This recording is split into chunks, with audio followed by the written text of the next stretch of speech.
The winning blueprint presents.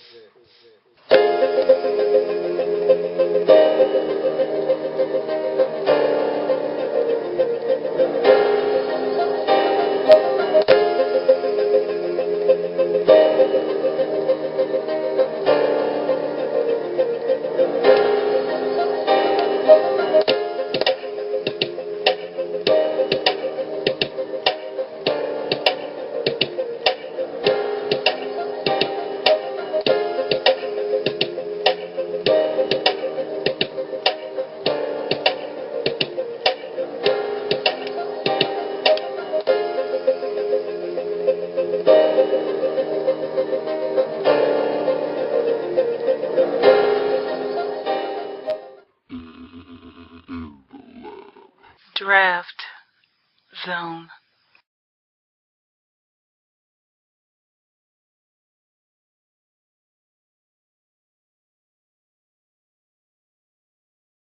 Welcome to the Draft Zone. I'm your host, Lou. Thank you for joining me. This is the draft game. Here with the Dallas Cowboys at the number 18 selection in the 2013 NFL Draft. And what the draft game does is take a look back at draft history. You take a specific pick and a specific team, and you look back at the history over a 13-year stretch, dating back from 2000 up until the present. The specific team in question, the Dallas Cowboys. The specific pick in question, the 18th. So we'll look back at the drafting history of the Cowboys in the first round over the last 13 seasons, as well as the number 18th overall selection over the last 13 seasons. We'll give them all scores using our baseball grading scale, single, double, triple, home run, and the occasional strikeout. And we'll average it up, come up with an aggregate score that will help us project what the Cowboys might do with the 18th overall selection. Now, of course, history isn't a direct indicator of what you're going to do in the future, but it does give us some sort of past history and average as to what normally occurs at that particular pick. And so I'll be using this sheet that you see in front of you, a spreadsheet that I've put together with every single first round selection made over the last 13 seasons to grade out each and every single player. And we'll start with 2000 and the 18th overall selection, and we'll go from there, grade them all out, average them up, and then get to the Cowboys and their first round selections over that same period of time, grade them out, and then we'll go from there. So we start at 2000 and the 18th overall selection. Chad Pennington, quarterback out of Marshall, selected by the New York Jets. Chad Pennington never had the strongest arm. Chad Pennington wasn't the fastest. He wasn't the most athletically gifted quarterback. He wasn't blessed with all the physical tools necessary to be an elite passer of the football in the National Football League. But he possessed the smarts, the moxie, and the will to succeed in the league, and hence Chad Pennington is a double. He got the most out of his talent. Everything that he was blessed with, all the gifts that God gave him, he got the most out of them in the National Football League. Chad Pennington is a double. You look at 2001, 18th overall selection, Jeff Backus, tackle out of Michigan, to the Detroit Lions. Here's a guy that has been a stalwart for the Detroit Lions at the tackle position for the last decade and some change.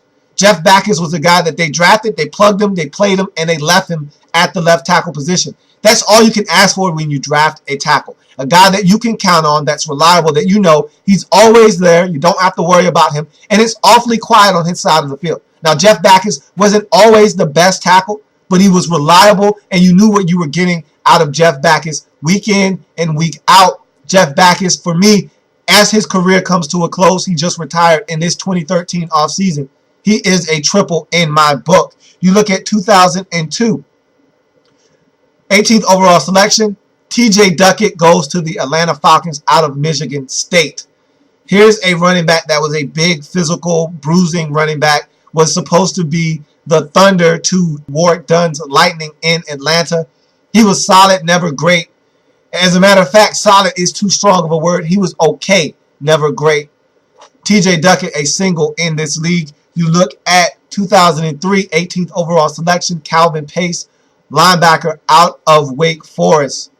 Here's a guy that's long, lanky, was drafted by the Arizona Cardinals. Really wasn't what the Cardinals thought they were getting. He never really panned out in Arizona. He started to play some good football toward the end of his rookie deal in Arizona. As he moved on to New York, he played his best football with the Jets. And I thought that Rex Ryan was able to get the most out of Calvin Pace. He had a solid career, did Pace. Hence, he is a double. You move on to 2004. 18th overall selection, Will Smith. Defensive end out of Ohio State. Drafted by the New Orleans Saints. Here's a guy that has been consistently consistent in his career. And Will Smith isn't a guy that's going to get you 15 sacks. He's not a guy that's going to get you 20 sacks. He's not really a guy that's going to get you 12. But he'll get you 10. He'll get you 7. He'll get you 5. He'll get you 6. Year in, year out. You know what you're getting out of Will Smith. A solid defender in the run game, stout at the point of attack. He's a really good defensive end in this league. Will Smith, a double. You look at 2005. I love saying this name, even though he was a terrible football player in the National Football League. Razzmatazz. Razzmatazz. Remember Erasmus James? Razzmatazz. Defensive end out of Wisconsin. Drafted by the Minnesota Vikings. What a waste of a pick. This guy came in the league and did absolutely nothing. So you know where I'm going with this. Outside corner, painted beautifully. Strike 3. Out. Out. Strikeout for Erasmus James. 2005. Look at 2006. Wow. Back-to-back Ks. I'm feeling it, man. I'm just piping them right down the middle, and I'm breaking them down. 2006 Dallas Cowboys draft linebacker out of Ohio State, Bobby Carpenter. Ugh, yikes. Another strikeout. That one bent his knees. Caught him looking. He was looking fastball. Came with the nice hook, and he wasn't ready. Another K for me. Bad pick by the Cowboys. His career never manifested itself into anything. Bobby Carpenter was a career special teamer and wasn't even great at that. Bobby Carpenter, a strikeout in 2006. You look at 2007.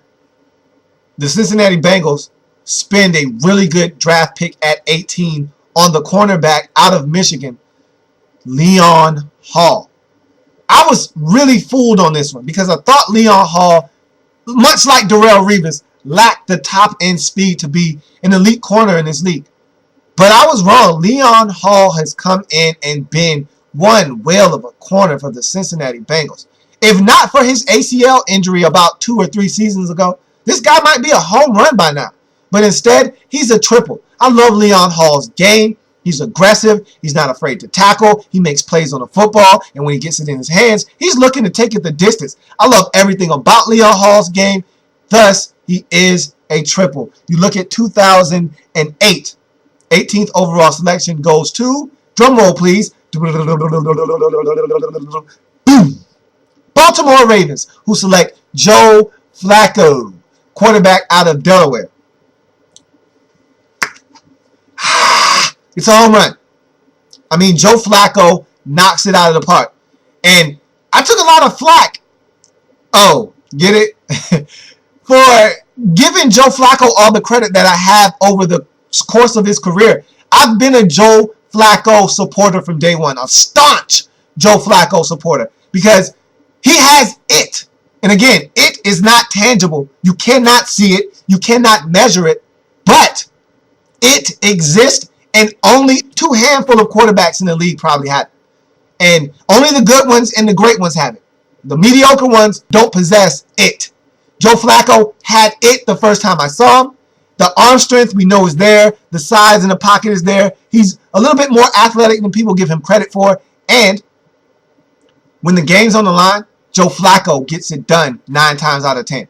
And you give me the guy that gets it done 9 times out of 10, and I'll show you a winner in this league. Joe Flacco is exactly that. He's a Super Bowl champion now, which excels him to that next level that takes him out of the triple group and into a new stratosphere, into the home run club. Joe Flacco in 2008, a home run selection for the Baltimore Ravens. You look at 2009, Robert Ayers, drafted by the Denver Broncos, defensive end / linebacker out of Tennessee. Robert Ayers.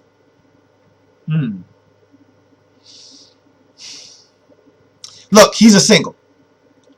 And I don't know if he'll ever reach the potential that everyone saw in him coming out of college, but he's a single. And I don't think he will. I'll just leave it at that. You look at 2010. Steelers draft Marquise Pouncey out of the University of Florida. They plug him in at center, and they watch him work. This guy is a magician at the center position. Wow, that sounded great. A magician at the center position is Marquise Pouncey. And look, he's a home run.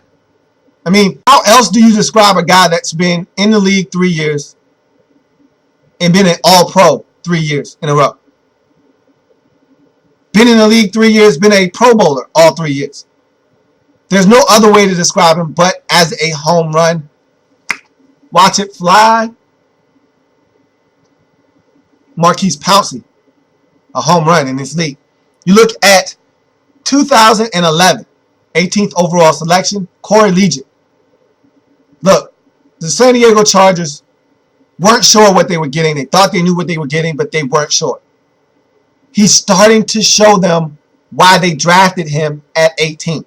Last year was his best season by far. I was very impressed. He jumped off the page. He jumped off the screen. Every time you watch the San Diego Chargers play, this guy was knifing in the backfield, causing havoc on the other side of the line of scrimmage. That's why they drafted him. That's why they made him a first-round selection. That's why Corey Liuget right now is a double in this league. You look at 2012. Same team, different position, different player. San Diego Chargers select Melvin Ingram, defensive end out of South Carolina. And he was knocked in the draft for having short arms. He's a short guy. It was supposed to make it hard for him to get to the quarterback in this league. Then you look at guys like James Harrison and guys like that in the league who aren't the biggest, Elvis Dumervil, who get to the quarterback and you say, well, maybe Melvin Ingram can be like them. I'm not sure if he can.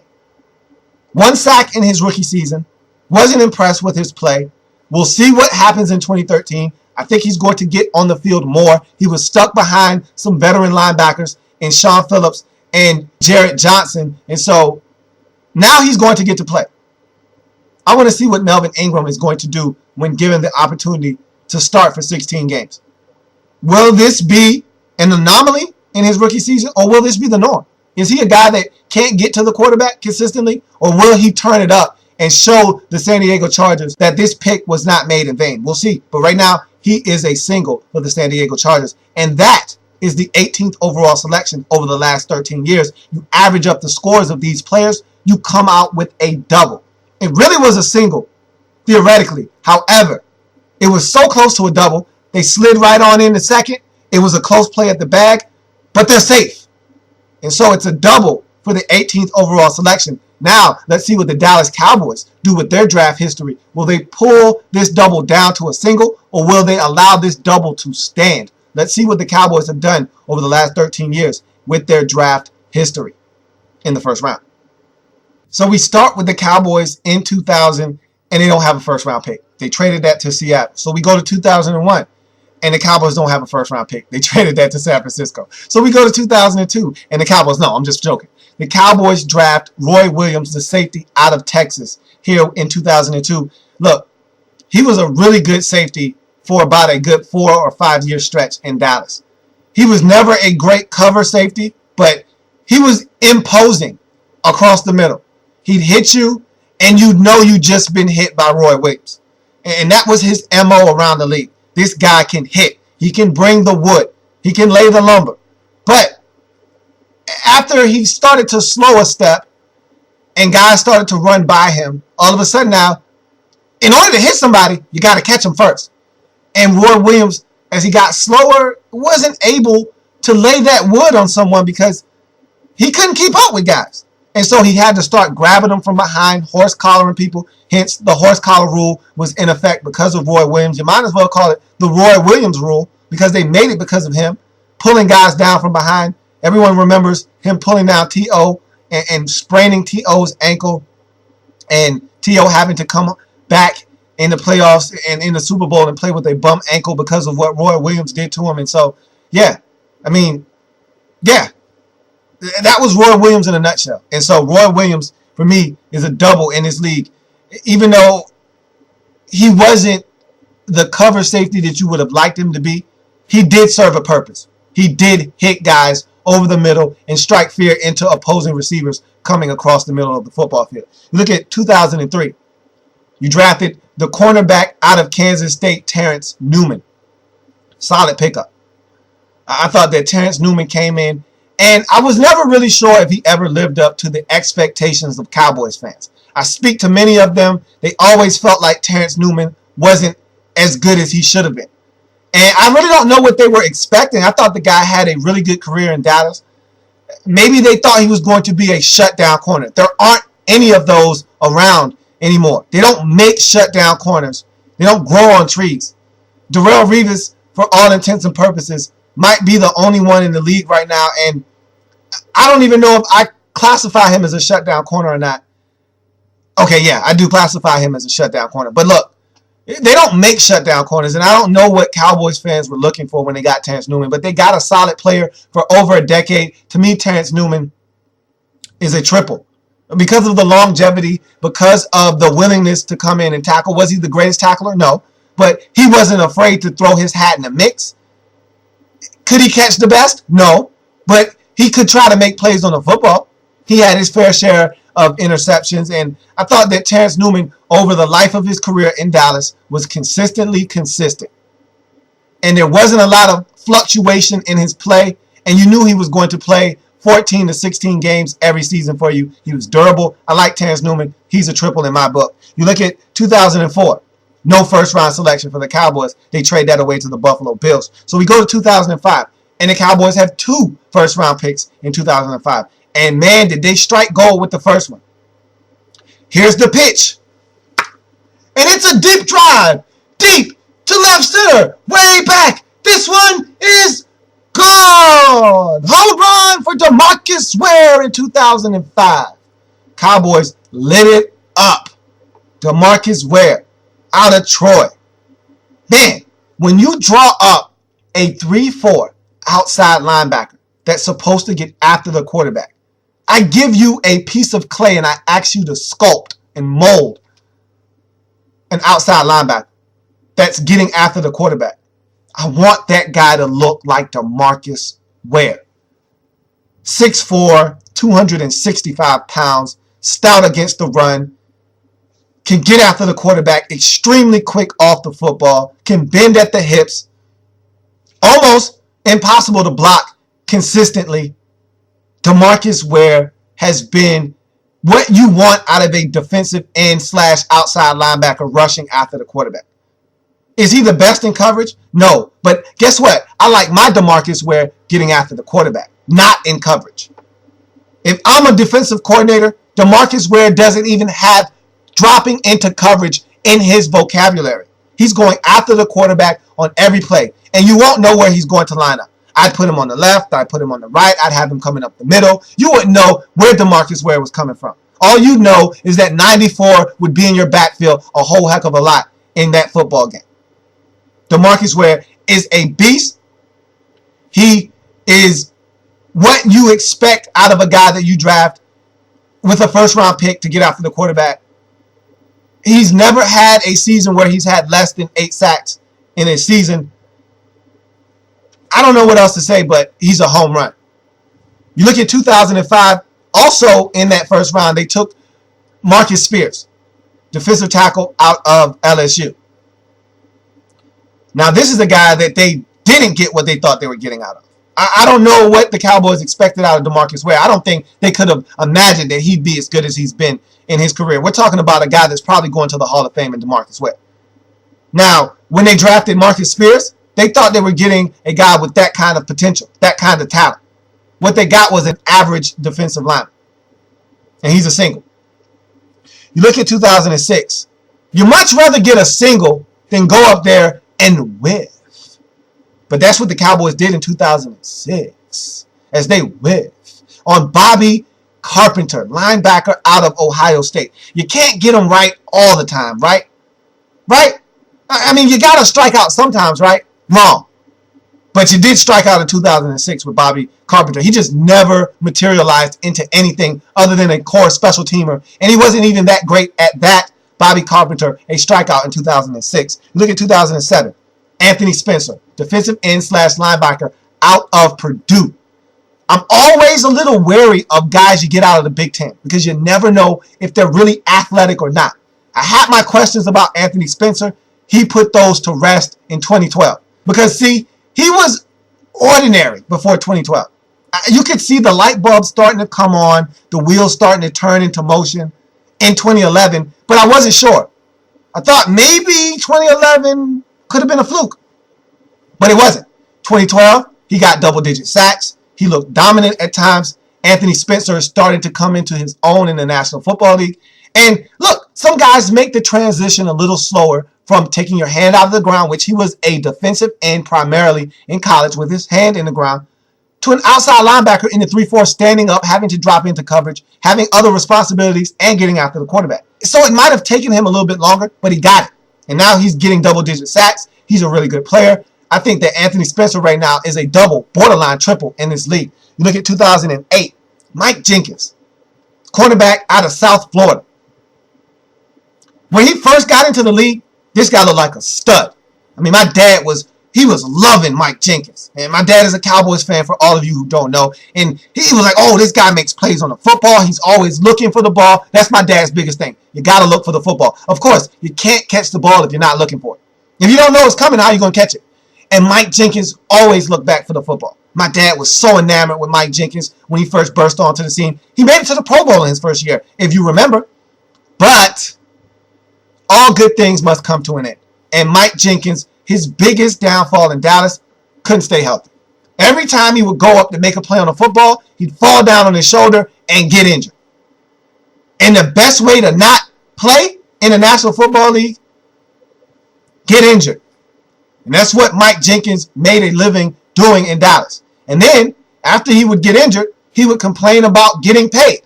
Well, those two things don't go together well. Getting injured and getting paid. And so, Mike Jenkins ended up being a commodity that became expendable in Dallas. He's now in Oakland. He's a single right now. Probably should be a double, has triple talent, but injuries say that he's a single. You also look at 2008, another first-round selection for the Cowboys, Felix Jones. Felix the Cat.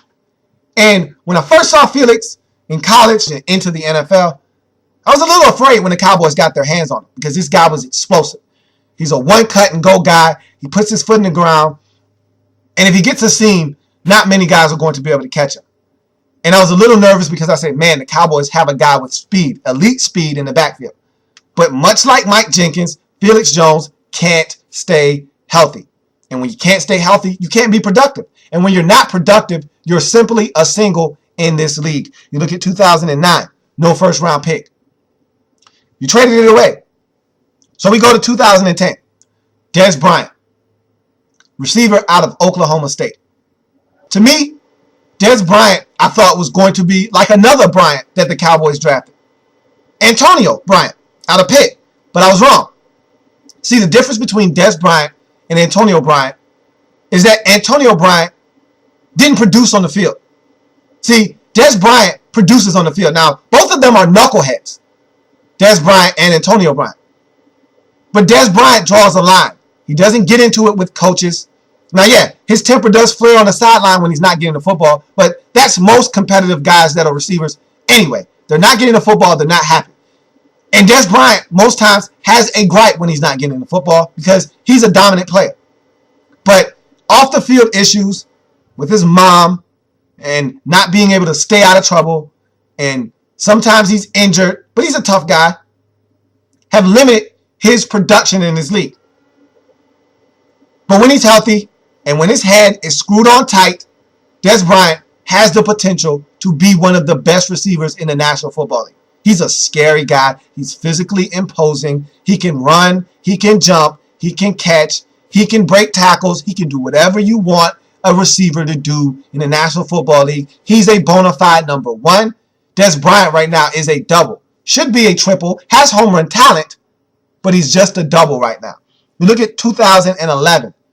Tyron Smith. If this guy was still on the right side at the right tackle position, he'd probably be a home run by now.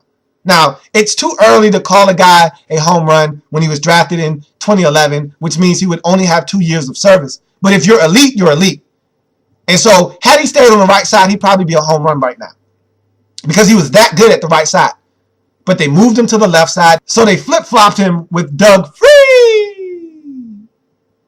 But it just hasn't worked out the way the Cowboys thought it would. Doug Free is struggling, and they gave him a big contract about 3 years ago. Tyron Smith wasn't what they thought he was at the left tackle position. And look, he was a right tackle in college. So I really don't know what the Cowboys expected from him. They said, man, this guy was really dominant at right tackle. Maybe he can do it at left tackle. Different animal. You're playing against a different caliber of player on the left side. It's a different position. The footwork is different. It's all different. It's not the same thing. And so, for me, if you're the Cowboys, you need to get a real left tackle, move Tyron Smith back over to right tackle where he excels, and allow this man to be a star, literally, at the right tackle position. But right now, he's a double because he's on the left side. He probably should be a triple and could possibly be a home run if he were on the right side. But you look at 2012, Morris Claiborne. I like him a lot. He's aggressive. He's physical. What's there not to like about Morris Claiborne? I think he's a really solid player for the Dallas Cowboys. I think that the CNC corner factory that the Cowboys have in Carr and Claiborne looks really solid.